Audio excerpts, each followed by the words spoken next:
How the Knights Templar prepared for war, the forgotten ritual. In every age defined by blood, faith, and conquest, warriors have risen to defend their lands and beliefs. But among all those who carried a sword into the burning storms of war, none became more feared, more disciplined, or more shrouded in mystery than the Knights Templar. These were not ordinary men. They were bound by vows, stronger than steel, molded by a code that stripped them of earthly desires, and shaped by a ritual so profound that it forged an army unlike anything the medieval world had ever seen. Their enemies often wondered why Templars charged without fear, why they held their ground when outnumbered, and why they fought with a serenity that defied the chaos around them. The answer was never found in their weapons or armor. It was hidden in what they did before stepping into battle. Behind the stone walls of their strongholds, before dawn broke over the horizon, the Templars prepared themselves in silence, discipline, and devotion. They entered a mental and spiritual dimension unknown to most soldiers of their age. These rituals, forgotten by history, overshadowed by myths, and rarely spoken of outside their orders, shaped them into warriors who fought not only with skill but with purpose. While kingdoms rose and fell, while kings schemed and armies clashed, the Templars perfected a preparation that fused faith with strategy, devotion with discipline, and surrender with absolute mental clarity. The world remembers their victories, Montgisard Hatton, La Forbian, the tragedies that marked their end, but the world rarely recalls the preparation that forged their spirit. These men did not fear death because they had already surrendered their lives to something greater. They did not fear pain because they understood purpose, and they did not fear defeat because their mission transcended earthly triumph.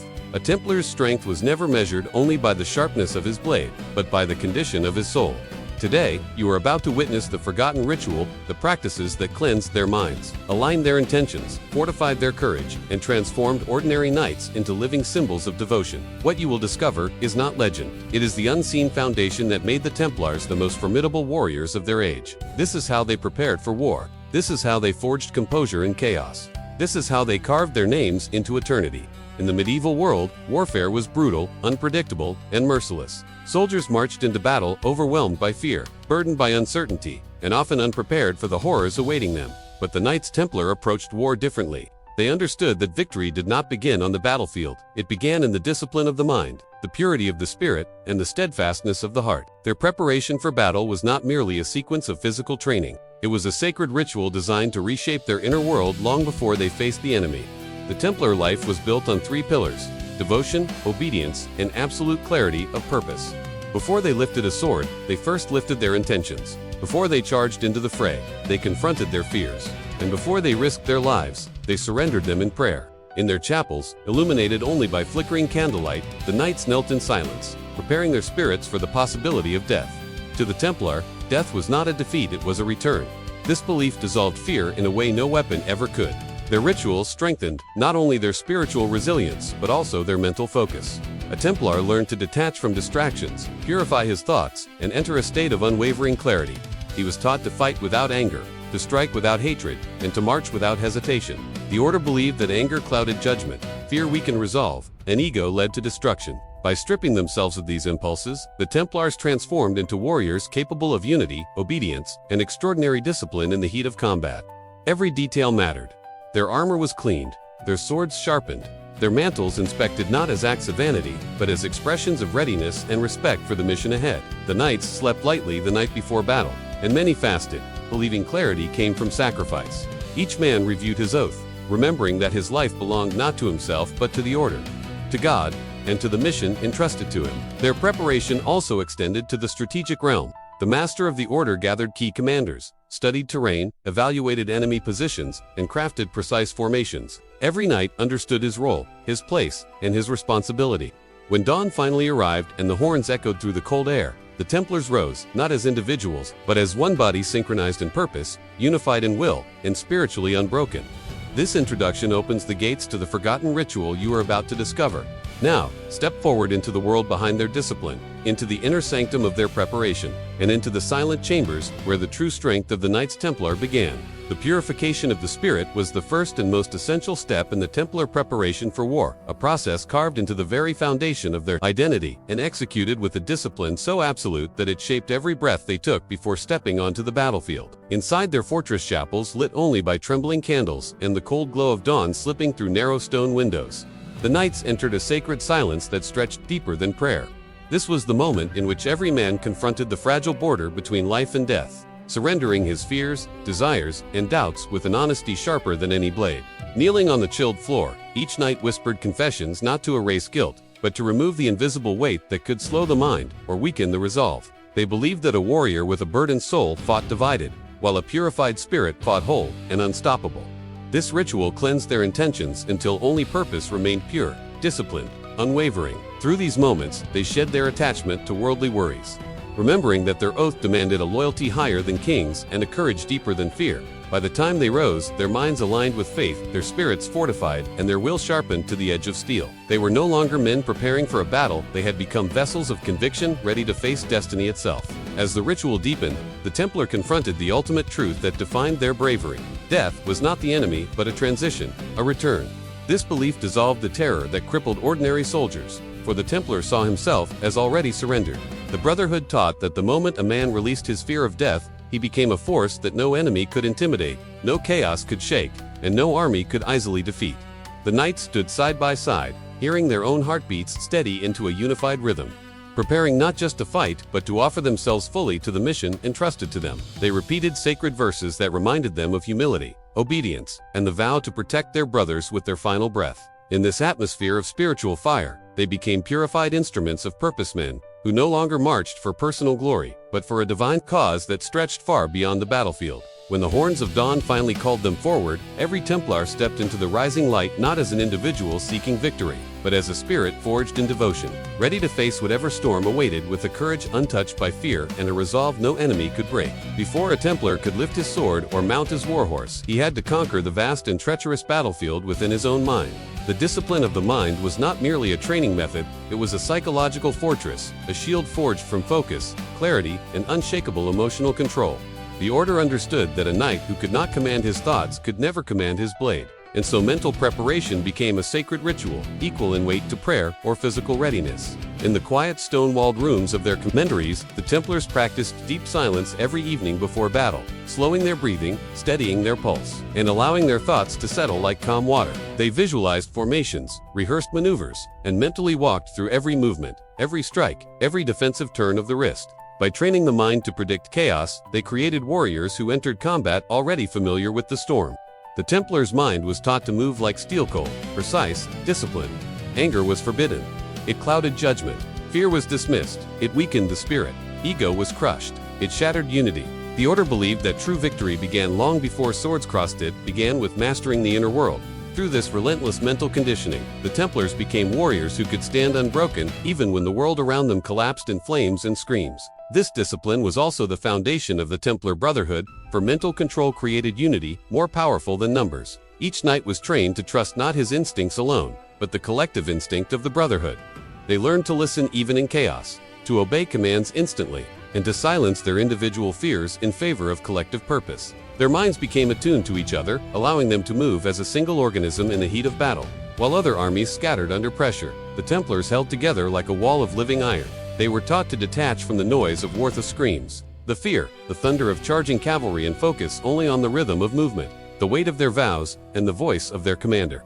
Through this mental alignment, they achieved a state of calm intensity that terrified their enemies, who often described them as fighting with a supernatural stillness in their eyes. By the time the first arrow flew or the first blade clashed, the Templar mind was already fortified, already anchored, already prepared. Their mental discipline turned them from soldiers into instruments of clarity, capable of advancing through chaos with purpose that could not be shaken, fear that could not rise, and doubt that could not survive. Long before the first trumpet signaled the march to war, the Knights Templar understood that a body unprepared was a weapon dull before battle even began.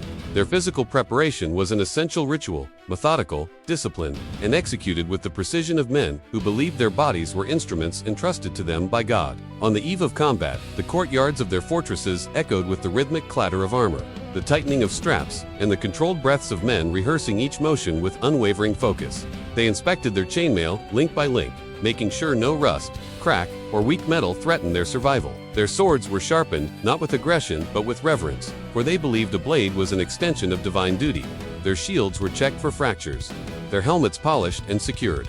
Every piece of equipment carried each item cleaned, prepared, and adjusted with a devotion that resembled a sacred rite. And then, towering beside them, stood their most loyal companions, their war horses. These magnificent animals were brushed, fed, watered, and prayed over.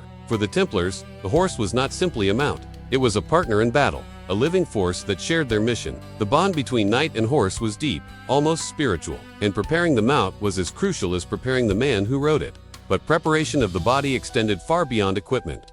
The Knights Templar lived by strict routines of physical readiness, maintaining strength through constant movement, practicing controlled breathing before and after training, and stretching their limbs to avoid stiffness on the battlefield. The night before combat, they drilled movements in silence, mounting and dismounting, lifting shields, shifting weight, tightening their formation with synchronized steps. Their bodies had to obey without hesitation, responding instantly to commands or sudden changes in the battlefield. Food was modest, chosen not for pleasure but for endurance: bread, broth, dates, and water. Many knights fasted partially to keep their bodies light and their minds alert.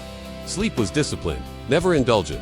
They rested in short cycles, enough to preserve their strength but never enough to dull their senses. Each action, every step, every breath, every lift of the sword served a purpose: to create a warrior whose body moved with the same precision as his faith and the same discipline as his mind.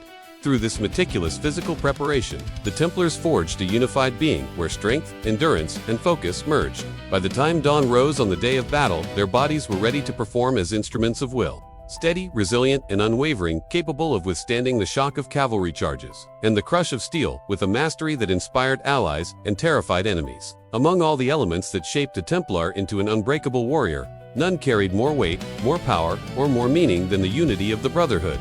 For the Knights Templar, preparing for battle was never an individual act, which is a collective ritual that fused hundreds of men into a single will.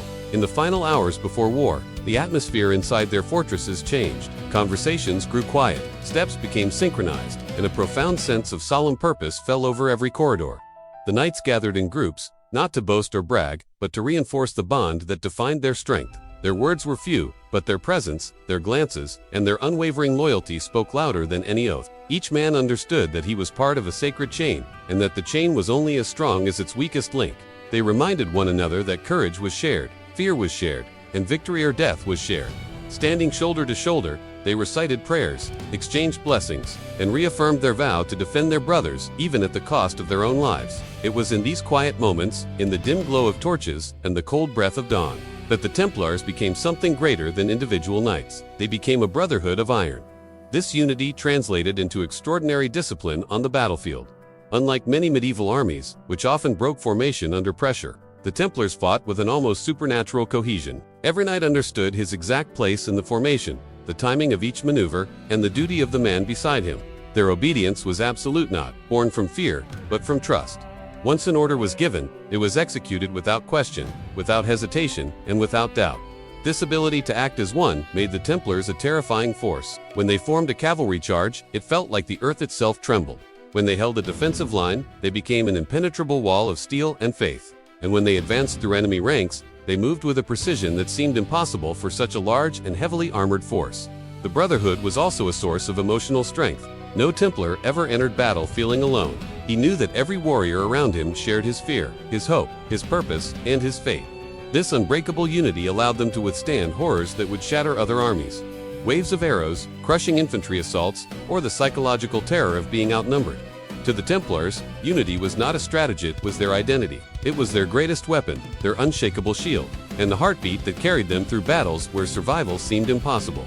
Through unity, they achieved greatness. Through brotherhood, they achieved immortality. When the story of the Knights Templar reaches its final chapter, it becomes clear that their true greatness was never defined only by the battles they fought, the kingdoms they defended, or the enemies they confronted. Their power was forged long before the first sword was raised. Deep within rituals of preparation that shaped their spirits into something unshakable. In the silence of their chapels, in the discipline of their minds, in the strength of their bodies, and in the unity of their brotherhood, the Templars built a foundation no enemy could destroy. Their preparation for war was not merely a method, it was a transformation. By the time they stepped into battle, they were no longer simply men. They were the embodiment of purpose. And it was this purpose, stronger than steel and deeper than fear, that allowed them to carve their presence into the fabric of history. Even when betrayal struck them with a force sharper than any blade, the essence of who they were survived untouched. Kings conspired, courts accused, and flames tried to silence their name.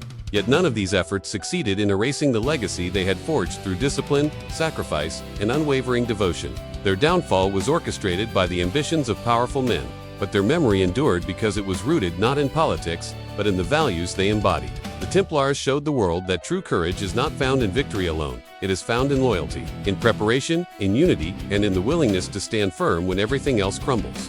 These values became the echoes that carried their story forward long after their banners were torn down. As centuries passed, the world continued to feel their presence. Ruined fortresses still whisper their discipline. Ancient manuscripts still preserve fragments of their code, and legends still surround the brotherhood that refused to be forgotten. The rituals that once prepared them for battle now serve as reminders of the depth of their commitment. Their story teaches that no army, no matter how powerful, can ever erase a legacy built on purpose. The Templars' strength did not die with their order, it transformed into a symbol, a standard of devotion that outlived both their triumphs and their tragedies. Through this transformation, they achieved the one thing no kingdom or empire has ever guaranteed: permanence. Their immortality lies not in the myths that formed around them, but in the truth of what they represented. In every tale told about their brotherhood, in every theory about their fate, and in every attempt to understand their discipline, the essence of the Templars continues to rise. They became a reminder that unity can defy overwhelming odds, that purpose can silence fear, and that the preparation of the soul is stronger than any weapon forged by human hands. Their practices, once hidden behind stone walls and sacred vows, now echo as lessons for anyone seeking strength beyond circumstance. This is the immortal legacy of the Knights Templar, a legacy built not on surviving history, but on shaping it. A legacy born not from the wars they fought, but from the inner battles they conquered. A legacy that lives in the idea that true victory begins long before the battlefield and continues long after. The swords have been lowered. The Templars may have fallen as a brotherhood of men, but they rose as a brotherhood of memory, eternal, unbroken, and forever marching across the centuries with the same message their rituals once carried: that greatness is forged within, and immortality belongs to those who live with purpose, unshaken by fear. If this journey into the hidden world of the Knights Templar revealed a side of history you had never seen, then do not let the story end in silence. Your next step keeps this legacy alive. Like this video to show the algorithm that these forgotten chapters of the past must be told. Subscribe to the channel so you never miss the next uncovering of medieval secrets, lost rituals, and hidden truths buried beneath centuries of dust. Activate the notifications, because each new episode brings revelations that deepen the saga of the Templars and the world they shaped. Share this video with someone who loves history, mystery, and the power of ancient brotherhoods, someone who will feel the same fire of curiosity that brought you here. And in the comments, tell your voice to the world. Which forgotten ritual, which hidden battle, which secret order should we reveal next? Your engagement is the sword that keeps this mission alive.